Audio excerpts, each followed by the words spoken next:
Uma boa noite para todos. Essa semana vamos falar aqui um pouquinho diferente das últimas semanas e meses, porque na verdade essa paraxá já não tem tantas histórias como que tivemos até então. Desde o começo da Torá até semana passada, nós tivemos somente histórias e histórias, desde os patriarcas da criação do mundo, a história de Moshe, a escravidão no Egito, a saída do Egito, e semana passada chegamos no momento da outorga da Torá. Recebemos a Torá, contamos as histórias da Torá, do Itró, e agora finalmente chegamos na paraxá que se chama Mishpatim. Mishpatim significa leis, significa os mandamentos que Deus começa a passar para o povo de Israel. Ou seja, semana passada a Torá descreveu os 10 mandamentos, que tem realmente essas leis tão importantes nos 10 mandamentos, porém são somente 10. Porque aqueles 10 é uma história inteira. Mas na Parashá de Mishpatim, a Torá começa a descrever dezenas e dezenas de mitzvot. Dezenas e dezenas de orientações e de leis práticas. Só que essas leis são chamadas de Mishpatim. Mishpat vem de julgamento. E Mishpat representa uma categoria de mitzvot. É conhecido que existem 3 categorias, 3 tipos de mitzvot: Chukim, Eidut e Mishpatim. Chukim são dogmas e decretos da Torá. Por exemplo, as leis da vaca vermelha, as leis de não se impurificar por um morto, de não misturar carne com leite e assim por diante. São dogmas, decretos divinos, que mesmo sem a Torá, o homem nunca iria cumprir essas leis. A única razão que nós cumprimos esses mandamentos é porque assim Deus decretou e nos ensinou na Torá. Depois nós temos mitzvot, leis que são chamadas de Eidut. Eidut são testemunhos. É um testemunho por algo que aconteceu no passado. Por exemplo, Shabat. Nós descansamos no Shabat porque Deus descansou no Shabat, no 7º dia. Pesach, em lembrança, a saída do Egito. Sukkot, a travessia no deserto. E assim por diante.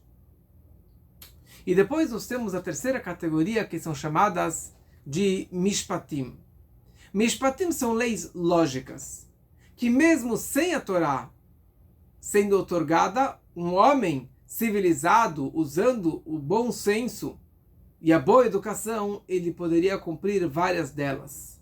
Não roubar, não matar, proibições de adultério, respeitar o próximo, amor ao próximo, caridade, leis de ajuda, de empréstimo de dinheiro, responsabilidade por um prejuízo que você cometeu. O homem poderia, por conta própria, cumprir essas mitzvot, esses preceitos.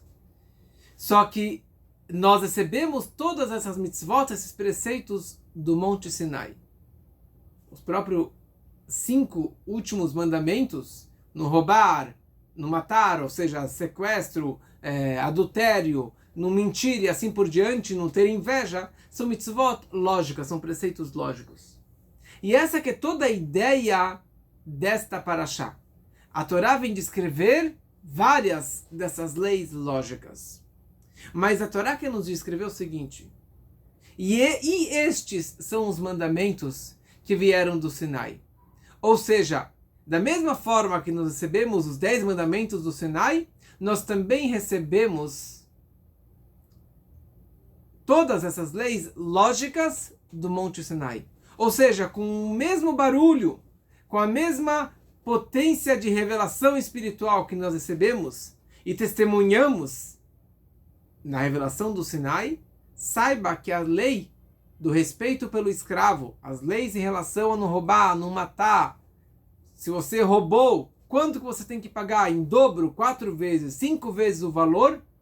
Tudo isso tem o mesmo valor e a mesma importância das mitzvot que vieram no Monte Sinai. Ou seja, qual é toda a ideia do Monte Sinai? Qual é toda a ideia da revelação do Sinai? É quando que o povo de Israel acampou na frente do Sinai. A Torá descreve que todas as jornadas do povo, eles viajaram, eles acamparam, eles brigaram, eles reclamaram. Na hora que eles acamparam no Monte Sinai, na frente do Sinai, fala a Torá, Vaichan Sham Israel. Ali acampou o povo de Israel. Primeira vez está escrito no singular. Por que no singular? Para nos descrever que Ish Echad Belev Echad, que naquele momento eles estavam com um só coração, como um homem, como um só coração. Eles estavam totalmente com Achdut, com Shalom, com paz, com harmonia, todos juntos com paz. Porque esse que é o caminho da Torá. Shalom, Ahavá e Ahavá. Paz, amor e irmandade. Sem ódio, sem discussão, sem discórdia. E por isso, na verdade, que a Torá te descreve, primeira coisa, os mishpatim, as leis lógicas. Porque se não haverá paz entre o povo, Deus vai retirar a Torá. Se não haverá paz e harmonia entre o povo, que isso é o propósito das leis, então não vale nada todo o judaísmo. Aliás, consta no Ética dos Pais a seguinte frase: o mundo se sustenta em três coisas: Aladin, Emet Veshalom. A justiça, a verdade e a paz. E aqui, na verdade, são três pontos. Din significa isso recai sobre o juiz. O juiz precisa fazer um julgamento Emet, verdadeiro. Esse que é o papel dele. Depois existe Emet. Emet é a verdade. Isso recai sobre os testemunhas. Os testemunhas, ele tem esse papel de fazer um testemunho verdadeiro e não um testemunho falso, que é um dos 10 mandamentos, uma das 10 proibições da Torá. E depois fala a Torá, Shalom. Shalom, a paz, isso recai sobre as duas pessoas que vieram no tribunal. Para que eles aceitem e acatem o veredito do juiz e sigam a lei. E não fique revoltado porque ele perdeu e que ele queria ganhar mais. No momento que eles aceitarem essas leis de uma forma verdadeira e com paz, sem discussão, sem discordar, é isso que realmente é o que estrutura o mundo. E por isso Deus ele fala, no momento que não tem justiça no mundo, no momento que não tem lei no mundo, eu vou destruir o mundo. Porque isso, na verdade, é o que aconteceu no Mabul, no dilúvio. Por que Deus destruiu o mundo? Porque o mundo não tinha julgamento, não tinha justiça, não tinha verdade. As pessoas não obedeciam às regras. E por isso que Deus acabou destruindo o mundo. E aqui temos, na verdade, desde o primeiro patriarca, nós temos essa ideia de seguir e de orientar os filhos e o mundo de obedecer às leis de Deus e às leis monetárias e às leis entre o homem e seu semelhante. Avraham Avinu, o primeiro patriarca, Deus deu para ele um apelido que se chama Avraham Ohavi. Avraham, o meu amado, Avraham, o meu querido. Por quê? Porque ele ensinou tanta justiça para o mundo. Ele ensinou tanta bondade para o mundo, que isso era o papel dele, de dar amor e carinho e bondade para todo mundo. Não só comida. Por isso que ele teve esse apelido de Deus. Esse que era o papel dele. Moshe Rabbeinu, baseado na orientação do seu sogro da semana passada, de ter juízes e guardas e vários tribunais menores, com isso Moshe Rabbeinu ele conseguiu trazer a paz entre o povo e conseguiu trazer justiça e ensinar para a gente essa mitzvah e todas as mitzvahs da Torá. Depois, profeta Samuel, ele viajava anualmente para todas as cidades judaicas, todas as aldeias judaicas, e aquela cidade que ele foi ano passado, ele não repetiu no ano seguinte, porque ele estava realmente caprichando em ensinar para cada pessoa as leis e as justiças e a forma que eles devem se comportar. E esse que foi realmente o grande elogio do profeta Samuel. Depois veio o rei Davi. O rei Davi, o grande juiz, ele fazia o semishpat, ele fazia julgamento. E ele tinha Yoav, o seu assistente. E o Yoav, ele conseguiu trazer vida para o povo. No momento que tem Torá, no momento que tem a justiça divina, e seguimos as orientações da Torá, é isso que traz vida para o mundo.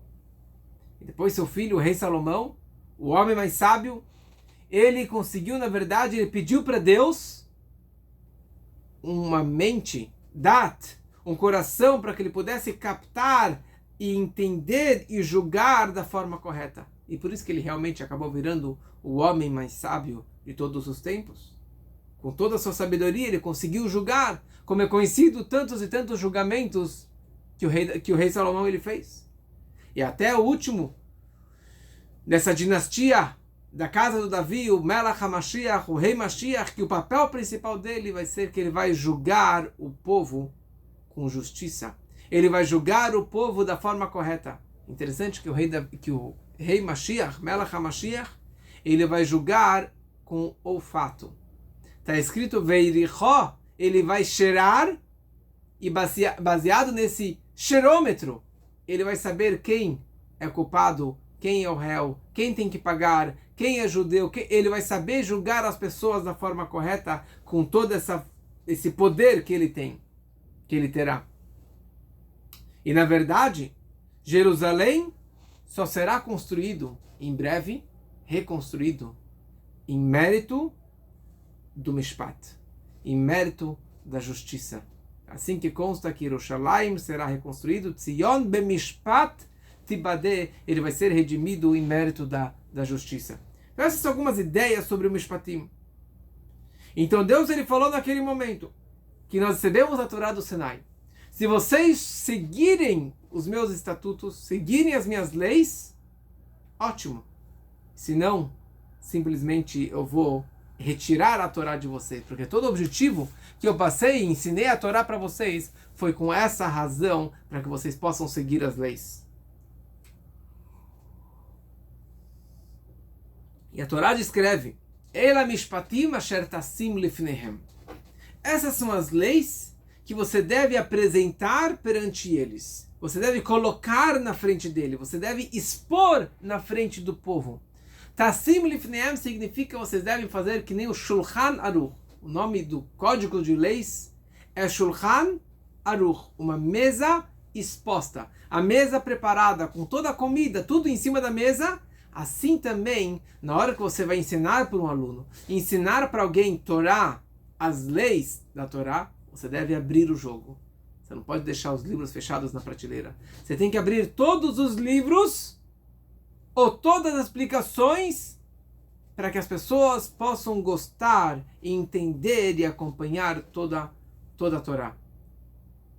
Mas quantas vezes eu devo ensinar? Fala Deus para Moshe Rabbeinu. Não basta você ensinar 2, 3 vezes e você já fez o seu papel e eles já receberam a Torá. Você deve ensinar e repetir inúmeras vezes até que eles possam captar e aprender a Torá. E se ele não entendeu, se o aluno fala para o mestre na escola: mestre, eu não entendi, a obrigação do mestre é repetir mais uma vez. Obviamente, se o aluno não estava no celular, não estava olhando pela janela, ele estava tentando entender e ele não conseguiu aprender, ele fala com o mestre e o mestre tem a obrigação de ensinar novamente para ele. Tem uma história de um grande sábio que ele chamava Rabi Preda. Rabi Preda. Ele tinha um aluno que ele tinha dificuldade de aprender. E o mestre repetia e ensinava para ele 400 vezes. 400 vezes o mestre repetia, interpretava de 400 formas para que esse aluno pudesse captar, falar: agora eu entendi a Gemara, agora eu aprendi e entendi a lógica dessa lei. Certa vez esse mestre precisava viajar. E ele falou: olha, vamos fazer aqui a aula um pouquinho mais rapidinha, para que eu possa fazer essa minha mitzvah, posso fazer essa minha viagem. E o aluno ficou tão ansioso com a viagem do mestre que ele não conseguiu realmente se concentrar e captar, mesmo após as 400 vezes. O mestre viu que o aluno não estava conseguindo. E o mestre falou para ele, sabe o quê? Por que você não está aprendendo? O que está acontecendo? Ele falou, olha, toda vez que eu escuto, eu fico nervoso, que talvez eu não entendi, e porque você vai viajar e eu vou acabar perdendo toda a sua orientação. O mestre percebeu que ele errou de falar para ele da sua viagem. Ele falou, agora eu estou contigo até você aprender. E ele ensinou, repetiu mais 400 vezes, até que o aluno falou, now I got it. Agora eu entendi, agora eu compreendi a sua lição, mestre. Saiu uma voz celestial, um bat-kol dos céus, e falou para ele o seguinte, Rebbe Preida, você tem duas opções. Ou você vai viver mais 400 anos, ou que você e toda a sua geração vai merecer ir direto para o paraíso, para o mundo vindouro. E Rebbe Preida falou, eu prefiro a segunda opção, que eu e a minha geração vão para o mundo vindouro. E saiu a voz celestial, Deus falou para ele, você vai merecer os dois. Tanto uma vida longa e tanto receber o mundo vindouro. Quer dizer, esse é o papel do professor. O professor, ele tem que ensinar e repetir e dedicação total ao aluno. Ele não pode ter outras tarefas. O correto seria que o professor só desse aula e não tivesse outros trabalhos de lado, para que ele pudesse ter toda a concentração para focar nos seus alunos, para que eles possam seguir as suas lições. Tinha um grande Hassid, um grande discípulo do Rebbe, que meu sogro já deu várias vezes carona para ele, lá em Israel, ele tinha proximidade dele. Ele chamava Rebbe Reuven Dunin. Esse Reuven Dunin, ele era um tratorista, um motorista de trator em Israel, num kibbutz. Ele acabou se aproximando da religião e acabou virando um grande aluno do Rebbe. E nos primeiros anos, ele tinha tanta intimidade com o Rebbe e proximidade com o Rebbe, que o Rebbe falou para ele, a minha porta está sempre aberta para você. Entre quanto quiser na minha sala de audiência. E esse Reuven, sempre que ele tinha uma dúvida, ele não parava quieto. Ele questionava até entender. E coitada da pessoa que tentava enrolar ele, porque ele não deixava de graça. E uma vez ele estava com uma grande dúvida sobre um conceito, se o mundo é redondo, então por que as pessoas que moram embaixo, no Polo Sul, não caem para fora do universo? E tem uma explicação cabalística, mística da Torá sobre isso, trazida no Yom Yom, uma questão de força espiritual que contém as pessoas dentro, grudadas no globo. Não sei repetir direito, não sei explicar direito, mas ele não estava entendendo essa ideia. E ele decidiu, era 4 horas da manhã, e o Rebbe estava terminando as suas audiências particulares, as suas yechidut, e ele decidiu simplesmente abrir a maçaneta e entrou na sala do Rebbe. E o secretário do Rebbe não se atrevia a impedir ele, porque ele sabia que ele tinha esse direito de entrar direto na sala do Rebbe. E um dos colegas que estavam lá na Yeshiva naquela época conseguiram escutar a conversa do Rebbe. E o Rebbe explicou para ele, e o Rebbe falou para ele, Reuven, você entendeu? E ele falou, Rebbe, que eu não entendi ainda. E o Rebbe explicou mais uma vez. E o Rebbe perguntou para ele, Reuven, você entendeu agora? Falou, Rebbe, quase, mas ainda não entendi tão bem. E o Rebbe mais uma vez explicou para ele, mais uma vez, até que ele falou, agora eu entendi. E ele saiu do quarto do Rebbe feliz. E essa é a lição para a nossa vida, da paciência que nós devemos ter com nossos alunos ou filhos, e ao mesmo tempo, a obrigação que nós temos de ensinar e de mastigar cada vez mais, e de conseguir fazer isso cada vez mais acessível para o público, que é isso que estamos fazendo aqui agora, se é no Instagram, ou se é no YouTube, ou se é no SoundCloud, no Spotify ou no podcast. Nós temos que estar em todos os lugares para que todas as pessoas possam ter o acesso à informação, à Torá, à razão de cada coisa. E esse que é o nosso papel, de ensinar e interpretar cada vez melhor. Como disse antes, existem 3 tipos de mitzvot. 3 tipos de mitzvot. Mishpatim, Eidut e Hukim. Mishpatim são as leis lógicas. Eidut são os testemunhos, como Shabbat, Pesach, Shavuot, Sukkot, as festas. E Hukim são os dogmas, os decretos divinos. E a questão é, qual das 3 é mais importante? Qual dos 3 tipos de mitzvot eu me conecto mais com Deus? Aquelas que eu faço pela lógica? Aquelas que eu faço com um testemunho do passado, que são gostosas também, como Pesach, Shavuot, Sukkot, as festas que eu entendo, um Shabbat que é gostoso, make sense? Ou uma mitzvah que eu faço simplesmente porque Deus ordenou? Não misturar carne com leite. Não comer carne não kasher. Não misturar lã com linho. Todas as leis de impureza e de purificação. E a lei de uma mulher menstruada que ela tem que ir na mikve. Isso aqui são dogmas, são decretos divinos. Não é algo que eu consigo explicar. Aliás, o Maimônides ele escreve, o Nachmanides, o Ramban ele escreve, que nós temos o direito e a obrigação de ir atrás da razão e da lógica das leis da Torá. Ou seja, mesmo aquelas mais incompreensíveis, aquelas mitzvot mais contraditórias. Contraditórias eu digo que não tem nenhuma lógica.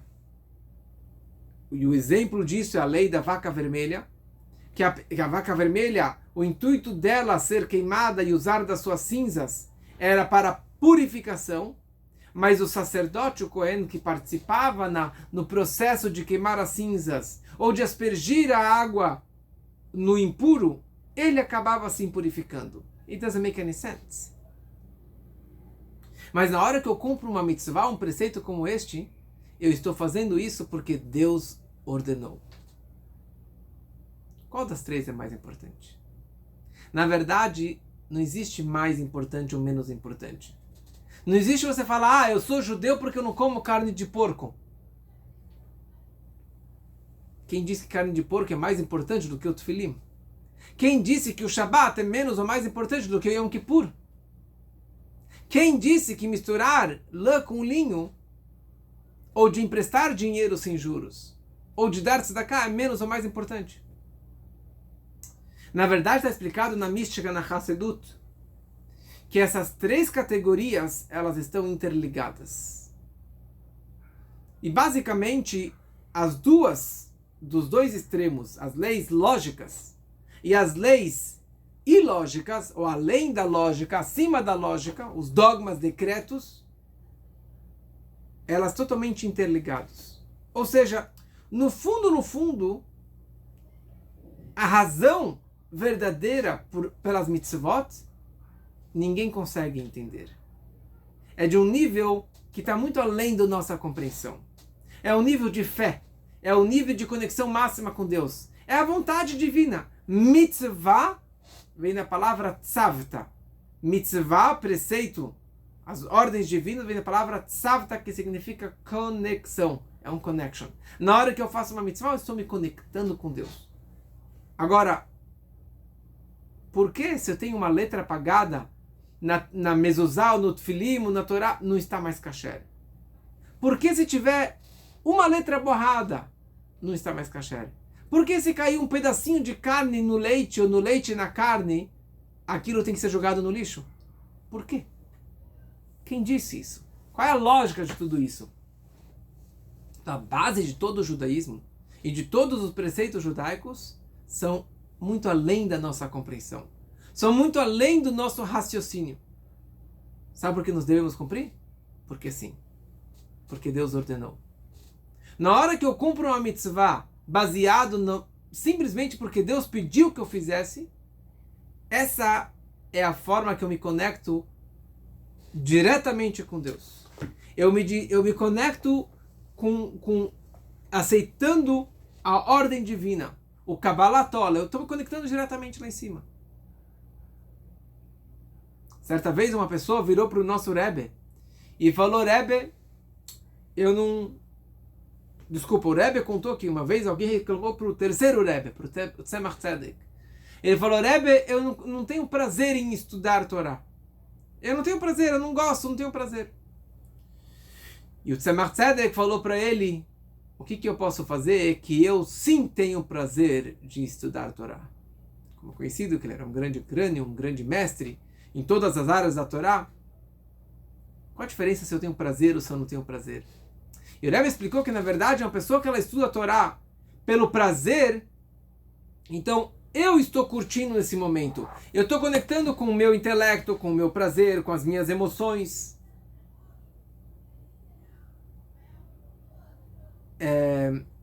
Mas no momento que a pessoa não tem prazer em estudar, ele não está metendo os seus desejos, os seus prazeres, a sua lógica. Ele simplesmente está se conectando diretamente com Deus. Não é a minha lógica humana limitada, e sim algo totalmente além da minha compreensão, que está muito acima da minha capacidade. Que essa ideia que nós falamos semana passada, da novidade do Matan Torá, da outorga da Torá. A outorga da Torá veio com a ideia de conectar o espiritual com o material, os céus com a terra, os mundos superiores com os mundos inferiores, o ilógico com o lógico. Que essa era toda a novidade do Itró, que ele conseguiu transformar toda a sua sabedoria idólatra, mundana, em sagrada, em judaica.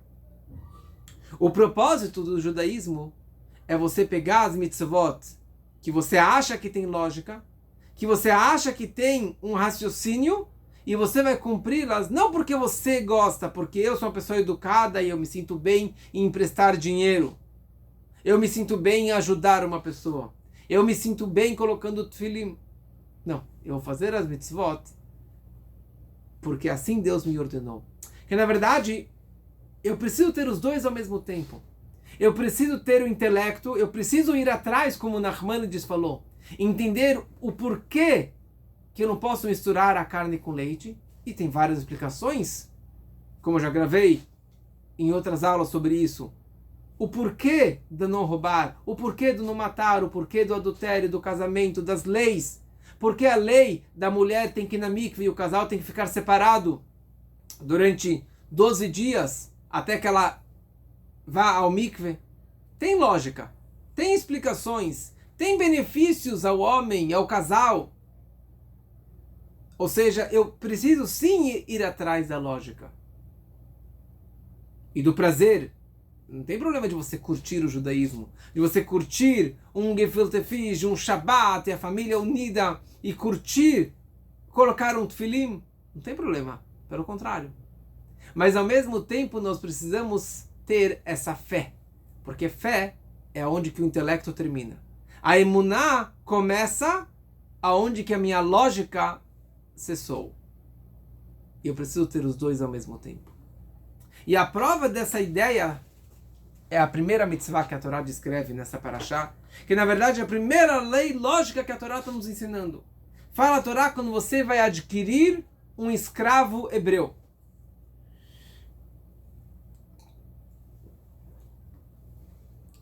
Quando você comprar na feira de escravos, ou você comprar do tribunal um escravo hebreu, fala a Torá, esse escravo ele vai trabalhar para vocês durante 6 anos. 6 anos ele vai trabalhar e no 7º ano ele está livre. Primeira coisa, só um pouquinho, uma introdução sobre o escravo. Está escrito que uma pessoa que adquiriu um escravo, na verdade ele adquiriu um patrão sobre si. Porque o escravo não é o escravo que nós tínhamos aqui no Brasil, ou os escravos do passado, escravos no mundo, escravo na África. O escravo que a Torá descreve, nós temos tantas obrigações com eles, muito mais do que as nossas empregadas, nossos funcionários.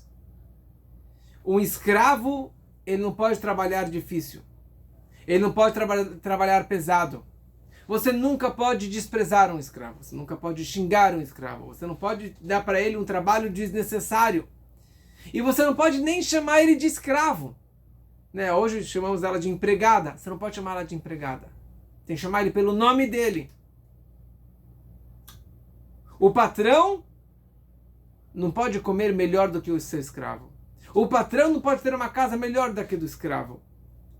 Ele não pode ter uma comida, mas se você tem um vinho de 20 anos, se você tem um vinho super caro, você tem que dar o mesmo vinho para o seu escravo. Você tem roupa chique, você tem um carrão ou um cavalo bonito, você tem que dar ele também para o seu escravo. Isso é uma introdução para vocês entenderem o direito do escravo. E fala a Torá, sabe por que vocês têm que dar todo esse respeito ao escravo? Porque vocês também foram escravos.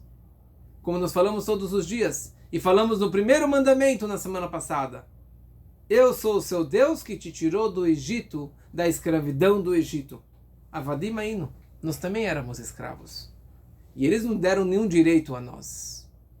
E aliás, quando que os irmãos venderam Yosef como escravo, e daí ele foi para o Egito, na verdade, por essa razão que os irmãos acabaram descendo para o Egito, e todo o povo acabou virando escravo no Egito. Elas por elas venderam ele como escravo e eles acabaram virando escravos também. Só que daí Deus ele teve piedade do povo e salvou o povo do Egito.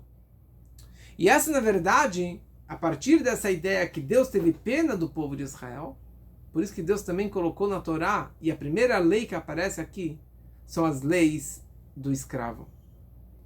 E por isso, da mesma forma que o primeiro dos 10 mandamentos fala sobre o escravo, que éramos escravos, a primeira lei que a Torá está nos ensinando também é a lei dos escravos e os direitos dos escravos. O que acontece se depois de 6 anos o escravo ele fala, olha, eu não quero ir embora, eu gosto do meu patrão, eu gosto da mulher que ele deu para mim, que vai continuar trabalhando com ele, eu quero continuar aqui para a vida. Então fala a Torá, o patrão pegava o escravo para o tribunal. E no tribunal, eles pegavam um prego, colocavam tipo um brinco, colocavam a orelha dele no batente da porta e batiam e faziam um furo no ouvido dele. E dessa forma, ele seria escravo para todo sempre. O que tem a ver furar o ouvido? Por que perfurar bem o ouvido e não qualquer outro órgão do corpo? Não porque no ouvido a cartilagem não dói muito menos qualquer outro órgão do corpo e praticamente não sai sangue. Mas fala os nossos sábios, porque este ouvido que ouviu no Sinai, não roubarás, e ele foi lá e roubou, e por falta de dinheiro o tribunal vendeu ele como escravo, ele deve ser perfurado. Esse mesmo ouvido que ouviu no Sinai. Ou o mesmo ouvido que ouviu no Sinai que vocês são meus escravos e não escravos de escravos. E vocês saíram para a liberdade do Egito e você foi lá e se vendeu como escravo por falta de dinheiro. Então esse ouvido deve ser perfurado também. É interessante que essa lei consta logo depois da travessia do mar, depois da saída do Egito, depois da outorga da Torá. Como já falei das outras vezes, os judeus eles eram trilhardários. Eles tinham muita fortuna. Eles raparam dinheiro do Egito. Eles pegaram todo o dinheiro que boiou na praia, que boiou depois que os egípcios afogaram. Todo o ouro e prata que eles tinham, eles levaram para si. Eles tinham muito dinheiro. Então não existia uma oportunidade, não existia uma situação que um judeu fosse pobre. Não existiria uma situação que o judeu seria um escravo. Então por que a Torá descreve bem esta lei, que naquele momento era inútil, era uma lei que não existia, só depois, quando os judeus entraram em Israel, e daí perderam dinheiro, e guerras, e etc., poderia virar um escravo? Por que a Torá coloca essa bem como primeira lei? Porque a Torá quer passar essa mensagem, que aqui na verdade, esta é a única mitzvah, ou uma das únicas mitzvot, que a Torá nos dá uma razão por que devemos cumprir desta forma, E você vê a ligação da punição diretamente com a lógica. Por que deve ser perfurado bem o ouvido? Porque o ouvido que ouviu no Sinai isso e aquilo deve ser perfurado. A Torá não fala porque o ladrão tem que pagar em dobro, ou 4 vezes, ou 5 vezes. Por que 4 ou 5 vezes? A Torá não descreve por quê. Você não vê uma ligação direta. Porque o tefilim tem que ser no braço e não em outro órgão do corpo. Mas nesta mitzvah a Torá assim determina. Para falar que, na verdade, a base de todas as mitzvot, mesmo aquela que você vai entender, você tem que lembrar do ouvido que ouviu no Sinai. Ou seja, tudo que você for cumprir, você deve cumprir com a lógica, com o entendimento, e ao mesmo tempo, você deve cumprir porque ela veio do Sinai. Ou seja, saiba que veio lá de cima. Saiba que veio de Deus. E Deus que nos passou todas essas orientações. Se você leva o judaísmo só baseado naquilo que você gosta, que você entende, que você curte, uma hora você não vai mais curtir e vai parar por aí. E também, mesmo que você cumpra aquela mitzvah, aquele preceito, ele está limitado na lógica humana ou no limite máximo que você consegue atingir. E essa que é a mensagem dos 6 anos também. Os 6 anos representam os 6 milênios, que nós estamos no finalzinho do 6º milênio do exílio. O finalzinho do 6º milênio que o mundo foi criado. Deus criou o mundo em 6 dias e descansou no 7º. Deus criou o mundo por 6 milênios e no 7º é o dia do descanso. Menuchá lechayei olamim. É o dia do Shabat, do grande Shabat, da era messiânica. Então o nosso trabalho aqui é trabalhar 6 anos. Trabalhar e trabalhar e trabalhar. Na hora que você trabalha de verdade 6 anos, você faz a sua missão, você se dedica, você faz o seu melhor, como um servo de Deus, um escravo de Deus, isso é o que vai trazer a grande revelação do 7º milênio, que não precisa esperar até o 7º milênio. Temos aí mais 219 anos. Mas Mashiach já está aqui. E essa revelação depende do nosso trabalho. Quando eu trabalhar durante os 6 milênios, no meu dia a dia, fazer o meu trabalho da melhor forma possível, é isso que vai aproximar a grande redenção com a vinda do Mashiach, que seja muito em breve, se Deus quiser.